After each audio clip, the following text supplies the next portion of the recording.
You know what it is. That's right. It's time to talk money with your money nerd and financial coach. Now, tighten those purse strings and open those ears. It's the Money Talk with Tiff podcast.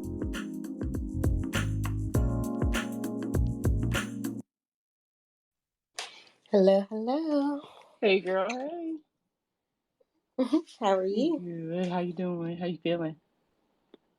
I'm doing pretty good. Pretty good. Today was super productive, so I just wish it was Friday all over again. well, let's say last Friday all over again. I'm like, don't rush it. I'm just ready to get through the holidays, honestly. Yeah. Time is flying though. I don't believe it's already I November. know. What up? What up? Hey, hey, hey. Hello. I don't believe that it is as warm as it is in Oh my November. God. Right. I was I about to was get my kids sweating from the today. bus stop today, and I usually gotta wear a hoodie with my jacket. Like I have a bomber jacket I wear over top my hoodie. And I stepped outside and I was like, ooh. You know how you make that face because you about to sweat? Yeah, I was so irritated. I was sweating today. I got out the shower and I could not stop sweating. I was like, nah, ain't no way. I thought there was something wrong with me. It is something wrong. That's what's wrong. That's Yeah. why them polar bears ain't It right no was more. that's not why. But yeah, it was hot today. I think it got up to 80 here in North Carolina I'm a little bit north from you, so yeah, that was about the same here. in November. In November. All right, let me figure out where everybody else is so we can get started on time, so we can end on time. Let's see. How was your day, Rahkim? It was a good day. It was very productive. Tiffany and I got to record for my new podcast. So that's how I started my day. Yeah. And then I posted on Twitter about people who might be interested, and I did not expect to get the turnout that I did. Like people were commenting all day, like, "Oh, I want to be on it. Oh, I want to be on Sir, it." you are a And verified I'm Twitter like, account. I know you didn't not think somebody was gonna be like, bro, put me I on. was thinking about that because Tiffany and I were talking about the evolution of my brand because she's seen it evolve. And I didn't realize this, Tiff, when we were talking earlier. I have a baked-in audience already. It doesn't matter what I do; like people already know me, and especially with this verification, people probably, oh yeah, let me get on that. So I thought it was going to be hard because we were looking at the podcast stats. I thought it was going to be difficult to get downloads and streams, but now I'm like, all right, I'm out the gate with The this. hardest part is starting. The hardest part of anything is starting. And you cross that hurdle. So shit. You smooth sailing from here. That's a fact. And staying consistent. Let me add that because that's the hard part too, but it's so very important. All right, y'all. I would hate to get started without the person who said they wanted to do this, but I'm like, the people that suggest should be the first people here. But we're going to go ahead and get started because it's already 9:05 and I want to be respectful of everybody else's time. So, everybody, welcome to Fin Noir. This is a space for Black money talk. So, we just dive into multiple different topics and we start off with a topic, but usually it ventures in many different ways. So, we just let the spirit move us however it flows. But we're here to talk about money as it relates to our community. My name is Tiffany Grant, and I am the owner and host of Money Talk with Tiff, which is a financial education platform. It's a blog, it's a podcast, it's a social media presence. And all I'm trying to do is educate our community on ways that they can use their money better. Right, Kim? Rahkim, Sabree here. I cover financial trauma, financial empowerment for people who look like me. And I'm also the new host of the Overcoming Financial Trauma podcast, where I talk about all things financial trauma and how to overcome them. Come on, new host. No, I was kidding. All right, Markia. You're gonna have to upgrade your TikTok intro now. You're gonna have to add that on there. But what's up, That's a everybody? fact. My name's Markia. I am a certified financial education instructor. I'm known as the Money Plug here on social media and on TikTok. And I've grown an audience of over 200,000 followers, teaching people all about the intricacies of credit and why you need to think about it just as much as you think about your regular cash flow. So I love being here on Mondays. Yes, yes, this is definitely a dope space. And Linda, okay, never mind. Nia. Hi, I'm Nia, personal finance educator. I drop home buying and money tips for women seeking financial stability. Short and sweet. I'm like, I need to get mine down Thanks packed to like that. Rahkim. Yes, yes. And hold on, I'm gonna invite one more person up for now. All right, go ahead, purposeful economist. My No bad. worries. Dr. Malcolm Adams, purposeful economist. I talk about economics from behavioral to political to business and black money. Yes, yes. Thank you for joining us tonight. So, me and Dr. Adams, we like nerd out on a bunch of different things. So, I'm glad that he's here because you haven't been able to get a preview of what the topic is. But when I say it, you're going to be like, ooh, okay, I came to the right one. But before I get there, because I have to leave y'all on a cliffhanger, I see Camari just popped in. So, I want to give him an opportunity to introduce himself as well. Camari. I'll be right on, folks. Give me 1 second. Okay, no problem. Before Well, you jump on, hold on. I oh. want to tell y'all that. Let me tell y'all that I am so glad I talk to y'all every day. So last week I got to speak at the NCUA event. They did an annual summit and it was a packed room, first of all. So let me tell y'all how I was on stage shaking like a booty at Mardi Gras with all them people staring me in my face and asking me all these questions. And I was so glad she asked it because I didn't know how I was going to slide it in there. This one lady stood up and she was like, now that we following you, what are some other personal finance content creators that I can follow? When I tell you I was going through, I was so mad I didn't have it ready, like screenshot already. I was going through all of y'all ads on Twitter, like mentally trying to remember everybody. Like, man, that was like, that was the moment. Like, before I went and was speaking, I was texting in our little group chat that we have. And I told Rahkim, like, all right, I'm going to mention you to the credit unions. And I was like, whoever else got something to put out, let me know. So a couple people hit me up, but it was so cool to have that opening and to be able to highlight. I even talked about the Twitter space. So that was really cool. And I actually talked to a lot of people after the fact about why we use Twitter spaces and stuff like that. So it was really cool to see their interest in why we created these safe spaces for ourselves to talk about Black money every week and how well it's been helping people and even us as creators create better content and hold ourselves more accountable for what we're posting. So I definitely just wanted to let y'all know that I definitely had to shout out the crew last week. Oh, thank you. While you were shaking in your Mardi Gras. And I want to go back to Linda because I think she's ready now. So, Linda, you want to introduce yourself? Hi, everyone. My name is Linda, aka She Motivates. I am a motivational speaker and realtor and new author, and I teach women how to change their lives through the renewal of their mindset. Awesome, awesome. And last but not least, Camari, are you ready? Yes, ma'am. Good evening, everybody. I'm former financial advisor, overall money nerd, and overall lover of Black folks. That's about it. And tonight we are talking about is it's synonymous to be Black with being struggle, right? Yes. Did I So, say that? I didn't say that right. no, but I'll do it. No I'm problem. sorry. You tried, though. You attempted. All right. Yeah, I've been busy, so I'm a little scatterbrained right now. So let me take a breath. You're fine. You're fine. So the topic, Kamari kind of hinted at it. The topic for tonight is being Black synonymous with struggle.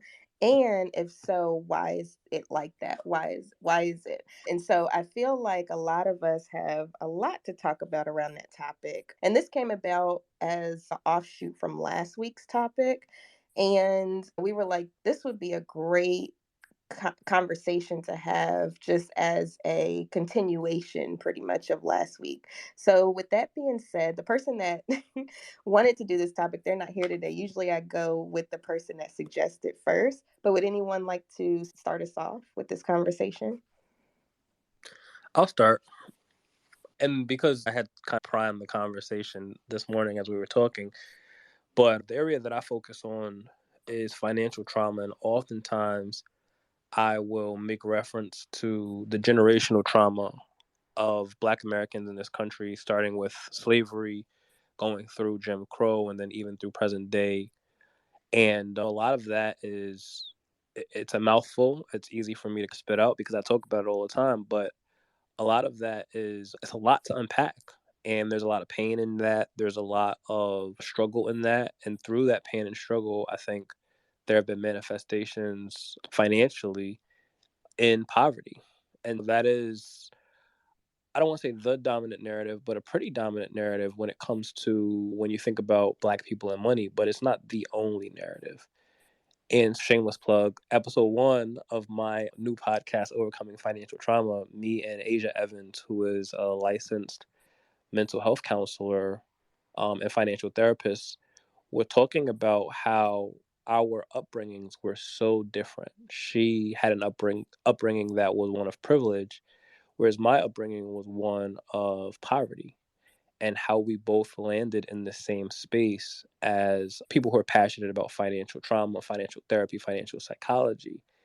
And that contrast is needed for us to demonstrate what is the spectrum of representation in this space, generally as financial educators and content creators, but more specifically in financial therapy space. It's a resonating conversation, and I think that unfortunately I can't lend to the other side of what that equation looks like, at least from like a story-based background kind of perspective. But I think as we pull back the layers of this conversation, what I'm looking for in terms of you guys' engagement is that point of change where you navigate from maybe poverty or an experience with poverty into an experience that kind of separates you from your peers.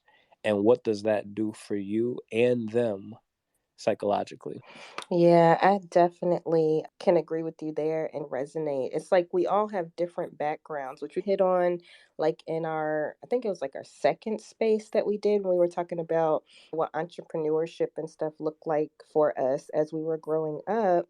And just realizing that the Black experience can look like so many different things. But as far as society is concerned, it's usually lumped into one or two generalizations. And that's why I think this conversation is important to have. Camari? Yes, this is a great topic from so many reasons. And it depends on which view you look at it from. But I'm going to go from the historic lens. So ever since Black people arrived on these shores, we have been fighting, we've been struggling. Even if you look at the entire African or Black diaspora, we all have been fighting or struggling in one way, shape, form, or fashion. But it also is a bit nuanced because when you say, is it synonymous, is Black synonymous with struggling? Words are very important, and I don't want to play around and say yes just because you're Black you're struggling. But when we look at it from the macro landscape lens, and we look that we have to continue to fight for our rights, we have to continue to look at the disenfranchisement economically, politically, even with things like Roe versus Wade being turned around. That's going to impact a lot of Black families. In this context, from just an overall historic, political, and economic standpoint, I would say yes, to be Black is the struggle in this country. Gotcha. Does anyone else have any comments around our topic before we dig deeper? I do. So I've had the pleasure of being Black in more than just America, and I lived in Europe for a while. And don't laugh at me. And I got to live in Europe, and it's really crazy how uniquely American this conversation actually is. To be honest, the answer is yes. Yes, to struggle, like Black and struggle is synonymous, but in America. And it's so crazy because obviously we grew up here. A lot of us don't leave here, so this is all we know. But social media and the media in general, they will push the idea and the notion that struggle, like Black is to struggle as struggle is to everything else. And I'm sorry, I said that wrong. Y'all get what I'm trying to say. But for example, if you ask like somebody to describe like what's a life you don't want, they'll be like, oh, 5 and 6 kids and 5 and 6 baby daddies. And like, they get, that's here it is. The equivalent of like when you go to shake a white person's hand and they be like, what's up, homeboy? And they try to give you that, right? You see how they try to like, y'all get that feeling I'm trying to talk about? Like how like they're talking about you. Like, I'm not fucking stupid. I know you did that because I'm Black. So a lot of times when they describe the struggle or the life that they don't want to live because it's a struggle, it's very uniquely the Black experience. And this is something that I only experienced here. When I was in Europe and you see obviously homeless people and struggle and things like that. It's not a Black problem. It's not, they don't blame Black people for any of the issues that they have. They don't thrust a camera in Black people's faces every time there's a problem in the Black community or something. You get what I'm trying to say? So it's really funny how different it is. It's a huge culture shock too, how different it is between here and other places. But here in America, 1,000% society pushes the idea that struggling is a Black thing. Like, struggling it's not that nobody else can struggle, but it's just that when the idea or the picture that comes up in the dictionary, right, when you search struggle for America, is Black people. That's what I'm trying to say. No, I completely understand where you're coming from. And I blame media for the most part, because at the end of the day, like you said, this is what's being programmed. This is what's being pushed down our throat. Really, the actuality of it is that we actually have a lot of wealth. It's just that this is what's being fed to us. Rahkim? Yeah, I think it's interesting that Markia brought in the international variable, because I've traveled to probably 6 or 7 different countries, and most of my travel has been in the Caribbean, so spending time with a lot of people that look like me. And when I heard you say that, something like a switch flipped in my head, that I think it's important for us to qualify how we define struggle. And so when we look at struggle in the Black experience, I think that there's definitely ties into economic power or capitalism, excuse me, and the way that it's practiced here in the United States versus around the world, because what would be considered struggle here might be considered commonplace in a place like the Dominican Republic or in Antigua. And so I think our struggle is certainly multifaceted in that, to Camari's point, there is the overcoming of obstacles historically that continue to surface today, but there's also a value placed on a certain lifestyle that may or may not exist outside of the borders of the United States. So, Markia, I just think that that's a really good point for you to mention.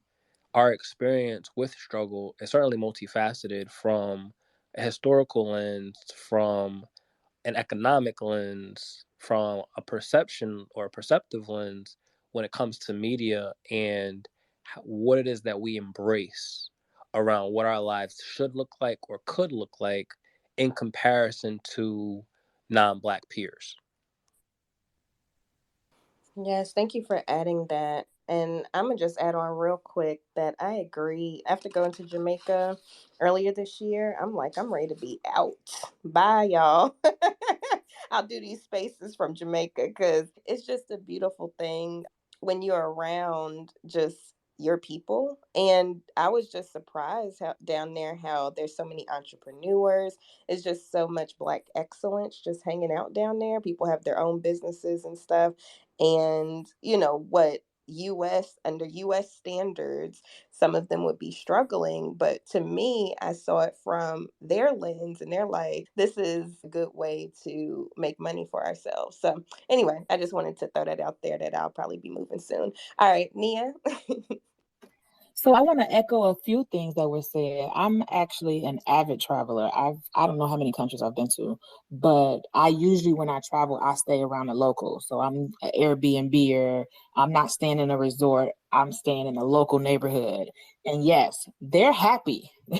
They're content. They're living good. They're peaceful. They're not stressed. They're not looking behind their backs. You know what I'm saying? It's a completely different atmosphere. I'm actually planning to move out of the country as well. So I'm with that. But I wanted to ask, has anybody seen any of the international commercials about America? Because I definitely feel like it's an American thing. If you see some of the commercials that are out about America, America is a struggle bus to other countries. Some of the commercials, you remember how you used to have the commercials when you were younger that were like, with 20 cents a day, you can feed. They have commercials like that about America because we have so many homeless people. Like in other countries, in Europe and other, I think one was Europe. I don't remember what the other country was, but I've seen multiple commercials like that. So I definitely think it's American thing. I definitely think I agree. It's related to financial, but it's just so many different obstacles that it's a struggle to get up. So it's multifaceted, absolutely, but it's based on what you consider struggling. Yes, I definitely agree with that for sure, because it's all relative. And then Camari, go ahead. So I kind of wanted to ask the same thing. How do we anchor this conversation? Because are we coming from a more individualistic standpoint, or are we looking at it from a group standpoint? Because they're going to be different a lot of times. Because when I'm talking about it more from a group standpoint. Even when I look around the globe, Ghana's still having problems with the Chinese. South Africans, or Black South Africans, you got to be correct in saying that, are still having problems with major disparities over there with land ownership and jobs and other things. But yes, there are people who are living quite abundantly. There's other issues in various other places around the globe. I know UK is still having problems with Brexit, and some Black or brown people are being mistreated there. So I guess, what way are we looking at struggle from? Is it more from a day-to-day standpoint, or is it more from, for example, everybody in here is Black from America or born in America? I would bet if we took a survey, many of us feel like we're not being treated as your average everyday American, almost like we're second-class citizens. So again, which way are we looking at this from? Kamar, I think we can look at it whichever way it's interpreted in this conversation anyway. Certainly, I think Stephen Stack was the person that initiated this topic, and Stephen self-identifies as a millionaire, 31 years old. He made his first $1 million. He tells the story. And I think knowing Stephen, that maybe his intent in surfacing this topic, and certainly I don't want to speak for him, but I wish he was here to speak for himself. He wanted to talk about the other side of what the experience was, less the struggle. And from that lens, I think maybe he was talking about it from an individual perspective. But I'm liking the way that this conversation is taking shape. So I would want to let it exist without guardrails, and whoever interprets it however they interpret it can answer or provide feedback around what that looks like for them. I'm cool with that. I just wanted to make sure we're all on the same page. And because there's also a mindset a lot of times that when you feel that you're disenfranchised, you kind of take on and you don't necessarily do the very best that you can do because you don't believe you can do the very best you can do. So it gets a little tricky. Gotcha. And then Markia. Those commercials that Nia was talking about are real. Y'all gotta see if y'all can find them online. But this was one of the I'll first try things to I find thought some and of. drop them in the chat. This was one of the first things I thought of when we started the conversation tonight, and why I said in other places you don't see how America, how America like front loads Black people for every struggle, and it's like little things like in commercials that talk about families, it's always the Black family that only has a mom. Or like in TV shows where they're talking about crime, it's always the Black neighborhoods, bad guys are always Black, like that sort of thing. It's little stuff like that. But in other, they don't do that. They do that with the white people of America. Like it was a commercial. I think my first time ever seeing this, we had stayed out in town in Germany, and it was a commercial about how fat Americans were.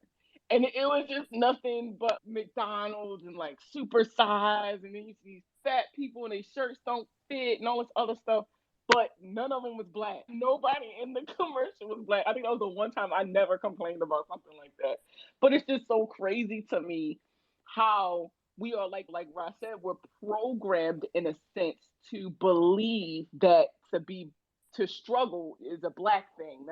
Even though we struggling, we're not struggling as bad as black people. Black was always put down as like the bottom of the bottom, the worst of the worst. But then I also like the fact that Camari asked that question because Camari is, man, he's contagious. Like he'll say stuff and it just sparks bigger conversations and makes you want What to I dig do? deeper into stuff. So he a history buff. Every conversation you ever have with Camari in life, he gonna bring up something that happened well before any of us was fucking born. And so to keep up in conversations with him, now he has me reading like all of these older books. Now I've started rereading The Miseducation of the Negro and rereading a lot of these old history books. And I have to keep telling myself like Black history didn't just start at slavery. So in order to have this conversation now, especially if you're going to talk about how the transatlantic slave trade plays a part in why we think struggle and blackness is synonymous, we also have to talk about the history before that, meaning we have to go broader and look outside of just America because some of us aren't from here.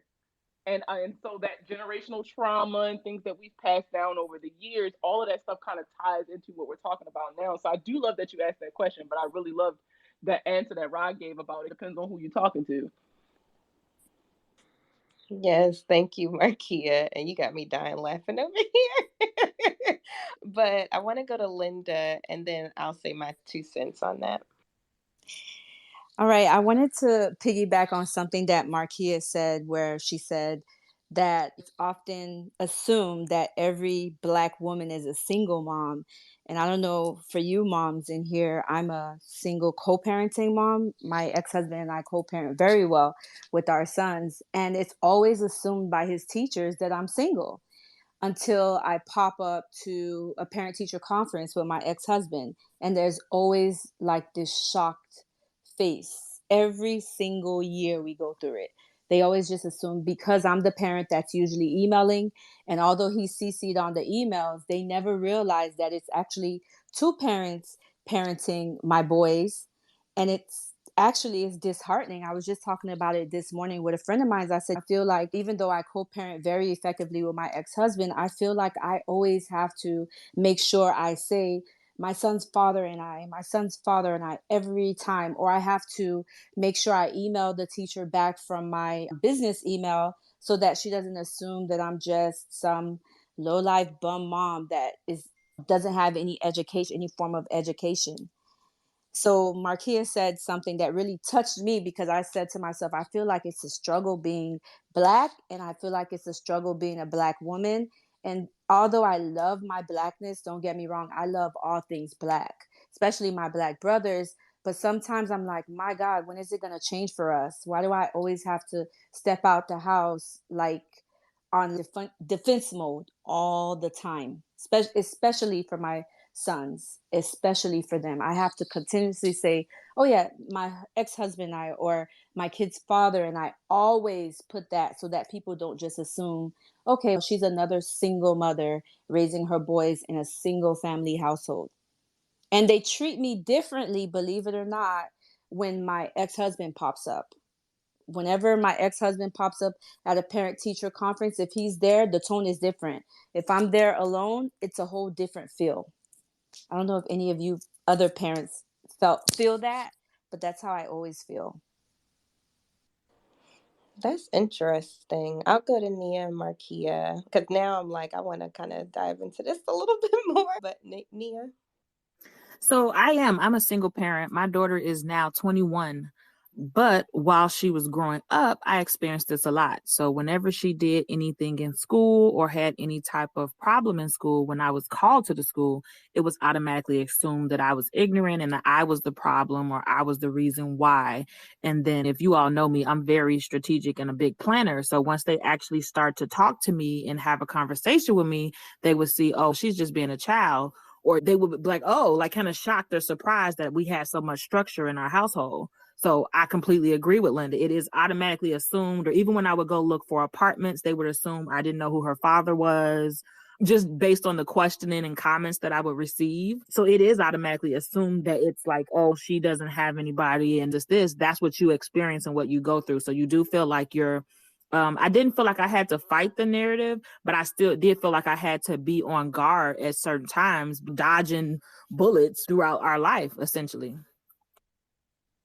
This is so very interesting to me because my experience is completely different. But that's why I love when we have spaces like this to talk about it.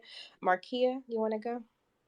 So I go through that, and y'all know I'm married. Like, my husband be trying to live in my skin. We always together, but I still get that assumption a lot. But something that I get even more than that, y'all know I got 5 kids. I tell anybody who will listen all about I got 1,000 kids. Like, I love all my children. But the first thing out people's mouth, or like they'll start to say it and stop, or they'll clean it up, is they'll always go to ask me, "Are they all by the same? They got the same father?" Like, you'll be surprised how many people ask me that. I knew you was about to say that.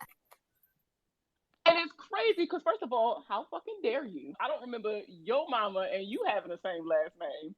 And I just think it's so crazy because John and Kate got a TV show when they had 8 kids, and Octo Mom had a TV show, and all them people in the Amish country with their 24 fucking kids. It was, oh my God, look at this beautiful thing. But I got 5 kids that I take care of. We take care of our children together. We serve our country. Like, we are the typical fucking picture of the American dream, bro. And they looking at me like I said, I'm on Maury trying to find out who their daddy is. That's crazy. Okay, so I'll give my perspective real quick and then we'll hop to Camari. As far as being a single mom, so I've been a single mom for forever and I can't say that I've experienced these things, and I don't know if maybe I'm just not looking for it, or maybe I'm just like passing it. I don't know, but I can't say that I've experienced some of these things that were talked about. And I've been a single mom for quite some time. So that's why I'm like, this is very interesting. And I guess also maybe if people did have that idea, they never said anything to me. Like when Markia said, somebody asked, do they have the same dads? Nobody has ever said that to me. And my kids have different dads. So I'm just like, I don't know. That is just very interesting. So I'm glad that we're having this conversation because it puts things into perspective, how even being a single mom can look completely different, and the different struggles that we could potentially have as single moms. It's just very interesting to see what other people experience as well. So I just wanted to put that out there. I guess I had a different experience and I'm grateful, but that's just crazy. Like some of the stuff, y'all should have seen my face. I'm like, what? Huh? What? So anyway, Camari. So since we're talking about single moms, let's talk about single dad for a minute. I was a single dad for a while, and I used to get interrogated as well. And it's like, where's the mother? Why are you always here? Why doesn't the mother ever come to parent-child meetings? And it would become very, very awkward at times. So I guess anytime you are different than the norm, people tend to judge you. And so it gets a little. Very interesting. Yes, single dads do matter too. But that's very, very interesting. And I'm glad we brought this up, even though it's a different topic. But I'm glad that we brought it up to talk about it because it's very interesting. I guess I feel like nobody bet not. Not kidding. Bet not say that to me. No, maybe I just walk around with that demeanor, so they never do. But it's blowing my mind. Where, and I guess also, even if they do judge, right, y'all, at the end of the day, that's our lives. Whose business is it anyway? Like, I guess that's how I think about it. So if somebody was to ask me something inappropriate, like some of the stuff that y'all just said, that would be my approach. Is it your business? But anyway, go ahead. Agreed. Yeah. And I saw Steven just popped in. So hey, Steven, the man of the hour, if you can talk. He probably on the Hey, treadmill. Y'all know he you're be right. moving. I was trying to get off mute. Can y'all hear me okay? Yeah, we can hear you out walking in the middle of nowhere Right, again. right. Yeah, I was trying to get the hardcore stuff done so I would be able to get in on this Twitter space without huffing and puffing. Gotcha. So we've had quite a bit of conversation around it, but I wanted to ask you because you brought up this as a topic, and Rahkim kind of tried to speak for you earlier, but he said, I really don't want to speak for him. So when you brought this up as a topic, Yeah. what type You of can't do that without giving him the context of how that conversation. look, we already at 9:40. We're trying to Right. really quick. The context was Camari asks, are we looking at this from a macro lens, so like all Black people? Are we looking at this from an individual experience lens? Mm. And so, what would be your answer to that? Yeah.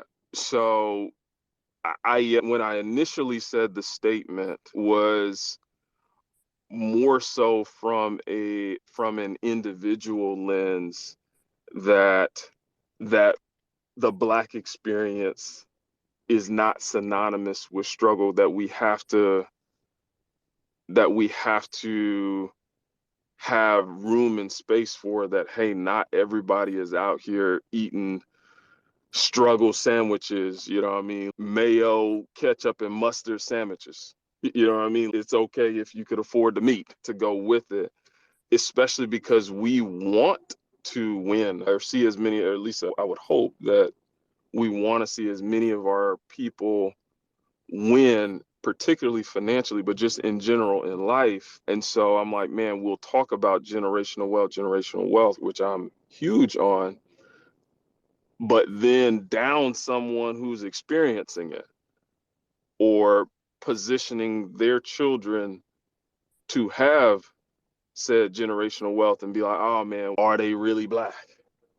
You know what I mean? If they didn't go through X, Y, and Z, or if they grew up in an environment to where they seemingly don't have the edge in their voice because of the experiences that they didn't have. And I'm like, man, I've talked to people who've lived the street life.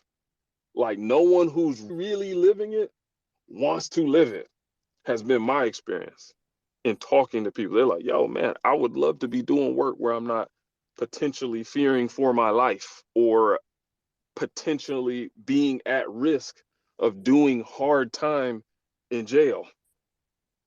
So I'm like, man, what are we really talking about? You know what I mean? Oh man, that person's a trust fund kid. Man, I hope every single person on here either is a trust fund kid or has some trust fund kids. So that's the energy that I'm on when I was making that statement, is that I don't want it to be abnormal to see plenty of Black people. And of course, it's actually not abnormal. That's the crazy part, is it's actually not as abnormal as we make it out to be. But I want it to be in such a way that when you see Black people that have meaningful wealth, that it's just, oh, that's just the homie Camari. Oh, that's the money plug, Markia. Oh yeah, Tiffany got it like that. Rahkim, hey, you know what I mean? He experienced some financial trauma like we all have experienced, but man, he killing it. He definitely overcame and got a bag for it too. So that's the stuff that I desperately want to see for us. And when there's crazy drama or things like that, the people that we look up to, that they don't have to be some of these extreme cases of, I want it to be more normative for us to have people that we see just in the public square that look like us, that are doing really well, are buttoned up, have their stuff in order. And that doesn't mean corporate or whatever, just that they doing well. So I'll pause there. Yes. So thank you, Stephen. See, where were you 45 minutes ago? No, I'm just kidding. Right. We're sweating. Puffing. But Rakim did do you justice. So he did say he thought that maybe you were thinking from a personal lens. So he did good there. He knows you. So I want to get into solutions, but before we do that, let's go to Markia. When he said that thing about like how they glorify the hood nigga and that mentality, right? I don't know. Y'all might not live on TikTok like I do, but a couple months ago there was a huge discourse in the Black creator community because this guy went viral talking about like why should he be ashamed because his parents loved him enough to go to college before they had him and make all this money. He grew up in a $500,000 home, had the best education, graduated from an Ivy League school, and like he was going on and on about all the great things that he had and how Black people try to make him believe that because he did not struggle, he's not Black enough or he's not good enough for them, and that he's kissing the white man's ass and stuff like that. And now how he said it was extremely flawed and incredibly disrespectful. I will be 1,000% honest with you. But he actually had a point. And as somebody who has kids, I was a struggle kid. Like I grew up with my mom working 3 and 4 jobs. So I was at home by myself a lot more than I should have been with the whole don't answer the door, don't touch the stove conversation. And I told myself when I had kids, I would never, absolutely not. If I got to work 2, 3, 4 jobs, then I'm not working the right jobs. My kids come first and the money we'll make do with whatever we get. And so for me, like because I value the time so much, I made sure to put more time in with my kids. I grew up on ramen noodles and spaghettios, so I made sure. Now I can't cook, but I made sure to marry somebody who know how to cook so that he could provide better meals for my kids, right? Like I'm thinking ahead. Like I wanted better for my kids than I had for myself, and I just think it's so crazy that people will sit here and glorify not having enough money to eat, so you gotta go out and sell crack or do whatever it is you had to do. Like I be listening to some of these rappers. I'm not really into the new age stuff. Now, don't get me wrong, I love me some Migos, rest in peace, take off. Like, it's just crazy listening to some of these stuff because first of all, ain't no way I would tell people that my mama had me in here with nothing to eat and I had to get out and get it by any means. My mama would kill me. But I also wouldn't want that for my children. People think it's good to jump their kids into their sets when they in this gang life. And people think that they gotta get, if you ain't getting it on the block, is you really getting it? And it's crazy that in the year 2022, right, on Beyonce's internet, that's even still a conversation that we have to have. That we want to see our kids struggle because we did and it made us tougher people. Come on now. I hope my children never have to be resilient. I hope they never come up against something that they got to recover from. That's just so crazy to me. Yeah, I definitely get that. And as you were talking, what I started thinking about is this is a bigger conversation because really, if you think about it, is it because of how we value ourselves as a community? Do we not think that we're worth having a lot of money? Or do we think that we don't deserve to have a lot of money? And so I started thinking a little deeper, but we only got 12 minutes. That's a whole nother conversation for another day. But I want to go to Rakim and then Camari. Yeah, I'll try to be brief. My grandfather used to say that a parent's job is to have their children do better than them, and so on and so forth, right? So, although I talk a lot about growing up experiencing aspects of poverty, I maybe don't do a good enough job talking about how how my upbringing was supplemented with so many other intangible riches that navigating coming out of poverty was not unexpected for the people who planted that within me. Steve made a point about, and Markia as well, about this whole phenomenon. And Markia, your point is definitely an extreme version of what this looks like. But it was something that I resonated because when I was a kid, I used to read sophisticated text. I used to read the dictionary. And so because of that, my vocabulary and my ability to read critically and think critically was higher than people in my peer group. And so I would often be told that that I sounded like a white boy or that I was speaking white. I had to go through like this rebellious stage in high school to get like street cred and start using slang and what have you. So I think when you look at culture and just To add this context, my parents were 17 and 18 years old when I was born. So to add context, we have issue of culture, we have issue of self-hate, we have an issue of immature parents raising children. And then to the points that were made earlier, we have the issue of single parent households. And so you have the imbalance of energies, right?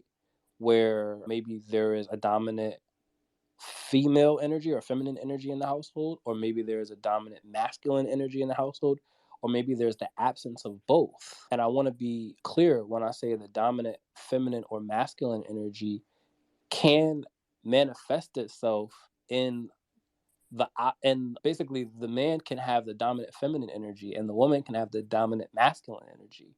And so how does that shape and influence how the child grows up and what becomes acceptable or what becomes like, how do they then take that energy or that imbalance of energy and then manifest as an adult?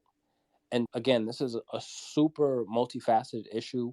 We can't look at it in terms of black and white or extremism, but I think that this conversation is definitely an important one to be having. Absolutely. And really quick, when you were saying, and I think we've talked about this in another space, but like how people would say, oh, you're talking white and stuff like that. Because I used to read encyclopedias too, and I embrace my nerdiness. But I thought about the Little Bill episode when he was getting bullied and he was like, so I guess that's how I was looking at things. Like, okay, I talk white. So you say, first, as a kid, I would say, well, what does that even mean? What does that mean to talk white? What are you saying? So, anyway, I just think that is an interesting dynamic as well, because also it has really intelligent, like you said, you went through a whole rebellious phase. And really, why should you even have to do that? But I get it because of the pressures and stuff that people have you go through. And I even look at some of my students, for instance, like I teach freshmen, and there's one particular student this semester that's a black male, and he's just rebellious for no reason. I'm like, I can already see that you're smart, but he'll do things just to get attention or just to make people think he's cool, that type of thing.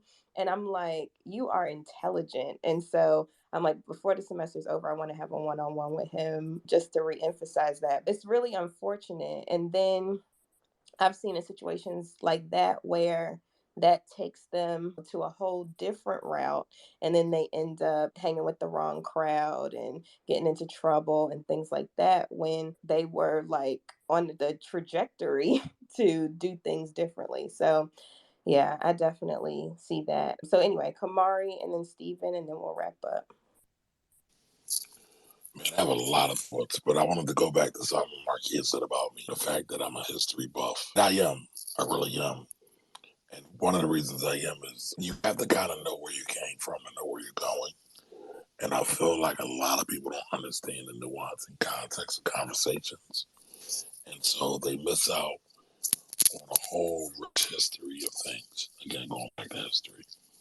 But I think it's interesting, again, what Markia said, that street life has, in a lot of ways, become synonymous with black culture. And we see it in a lot of things.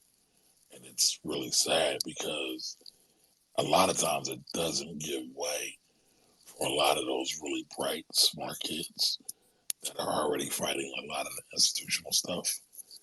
But they don't get the support and the love and the resources that they need to really fulfill their intellectual genius and prowess. So I hope that's something that we can overcome soon. And I'll just say that this one last thing. I know that the content or the intention of what you came out, but Stephen was talking about all of us being trust fund kids, which I would love. But one of the things we always have to be careful about is that sometimes when our kids get these things and they don't understand the value of work, because there is a value in work, they become entitled. And I feel oftentimes in this black wealth conversation is everybody wants to give more to their kids than what they have, which is cool. But in my opinion, we shouldn't be trying to give our kids more things than what we have, but give them more experiences more positive experiences than what we have. I think we always have to be on the lookout for that. And even myself, to be honest, like I was having a conversation with my kids and their existence and my existence growing up, that is, are totally different. I was with my son and my daughter, I was like, y'all are really privileged. I was privileged in a different way when I was growing up. I'm a product of welfare and everything else. But my mother always made me read, or always wanted to read. So it was the best of both worlds, so to speak. But that's all I got. Now, really quick, because as you were talking, I started thinking a little deeper too. And I agree with you. Like, we should give our kids more experiences that we didn't have versus things. But also in my head, I was thinking, like, I wonder if these conversations, if this is even brought up in other households, like not Black and Brown community. You get what I'm saying? Because if you look around, right? And for instance, Elon Musk, Donald Trump, but like that, they grew up in privilege and where their parents like, well, we don't want you to have as much privilege because we want you to be able to value this stuff and blah, blah, blah, blah. Is this stuff that we only say, or is this something that, like, you get what I'm saying? Well, the rules for us are different. Listen, I don't know if Elon's listening. I know he's kicking people off. But listen, we still deal with rampant police brutality.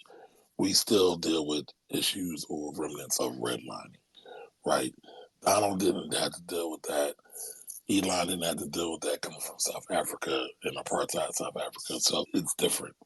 And I'll be honest, I don't even like comparing us to non-Black folks to try to be as politically correct as possible without losing the essence of it. Because I believe some of us really are striving to be like the others, and we really lose everything that we're really here for and really here to do. Yeah, I get that and I agree, but I'm just like, these conversations, does this go back to not thinking that we are worthy enough or value ourselves enough to be like, all right, well, it's okay if our kids have a privileged lifestyle. You get what I'm saying? No, I mean, that's real too, right? Because listen, I know I don't. I moved out of certain environments because I didn't want my kids living there. Because I do think if you are in a very, very impoverished area, it stifles your thinking. It stifles your creativity. Like a lot of this stuff is really nuanced. But if you are constantly in fear for your life, you don't have time to be creative. That's a total privilege. You don't. It's not even really possible. Even though it has come, right? Because when we look at hip hop has changed the whole world, and that basically came from impoverished areas, not great areas. So that just shows that anything is possible, but that's not the ideal. That's not what we want to have happen. But Steven's had his hands up for a while, so I don't want to keep talking. Yeah, I'm just going to dive in on multiple things. So, first off, I believe that when building wealth and thinking about passing wealth down to children, that really a lot of the dynamic is if we pass down wealth without equipping them or helping them be in a position to have the character to be able to maintain it and build on it and grow on it, I believe that we are actually giving them a curse because we are giving them more resources to do harm to themselves and others with. Because if you think about it, if you've got a lot of resources, but you have no character, there's no telling where you will end up or the people that you'll harm or manipulate or abuse or put yourself in a bad situation too, whether it be talking about it could just be stuff like substance abuse. Like it doesn't have to be something super illicit, but just putting yourself in a harmful space. But it could be from there all the way to obviously if you are being more of a predator towards other people, but now you have more resources. We know that it's clear in our society that we're more favorable towards people who have more and have less accountability for people who have more. So the way I've always looked at wealth and building and thinking about children is oftentimes parents only focus on giving their kids what they didn't have. And my thing is, let's also be mindful to give them the things that we did have. So if you grew up in a loving home, man, make sure that they experience some of that, all the laughter, the creativity when you had to figure it out, of saying, okay, I don't want you to have the pressure of quote unquote getting it out of the mud, but there is a beauty to you having to think and just figure stuff out. So just trying to foster environments for things like that to happen to build resiliency. And yeah, you'll see other, and I don't even want to put this to other cultures, or just say wealthy people that have been around. I've seen Black people do it, Latina, Asian, so on and so forth, where they'll have things set up in a way that their kids have to do certain things to unlock different resources. And hey, we want you to have some discipline. Again, not going to the extreme of saying, I don't want you to experience having excess because I didn't. I think that's a faulty way to look at it, but helping to structure things to where they can push through some resistance. For the people who don't know me that well, the reason why I was late, I was doing some exercise. Part of getting stronger is you have to push through the resistance. That is how you get strong. There is resistance that is pushing against you. So we don't want the next generation to have a frictionless life, because then they will find their way back to poverty. But just trying to figure out space. And I'm not saying that any of us have it figured out, but at least moving in that direction. The last thing I'll say, which when I first had my hand up, is this idea, and I believe it's true, unfortunately, that some of the attitudes around equating the Black experience to just struggle is that, unfortunately, there's too many of us, not saying it's the majority, I don't pretend to know what the number is, but there's too much of a sentiment of looking at other Black people and saying, I don't think they deserve to be wealthy. I don't think they are worthy of wealth, because they may personally feel like they aren't worthy of wealth. Versus when I see Black people winning, it brings joy to my heart. I'm happy for them. I'm always thinking about, man, I wonder what their story is for how they got there. What was it? Was it a more simple, quote unquote, traditional path? Was it built into their family? Were they the ones that changed the trajectory of their family tree? Which, unfortunately, we have too many of those stories. Like I've said this over and over again, but you guys haven't heard me say it in this space, is I'm like, man, we got enough rags to riches stories.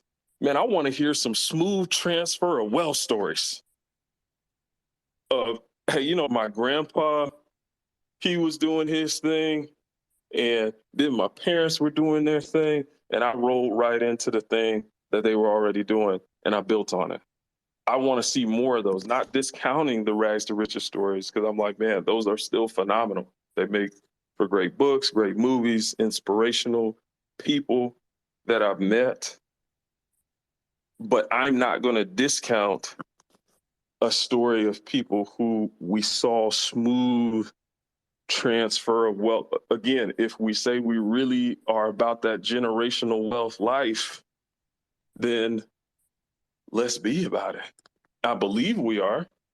You know what I'm saying? I'm like, man, like I love to hear stories of people where they're like, hey man, the way I started, I ain't had no debt when I came out of school.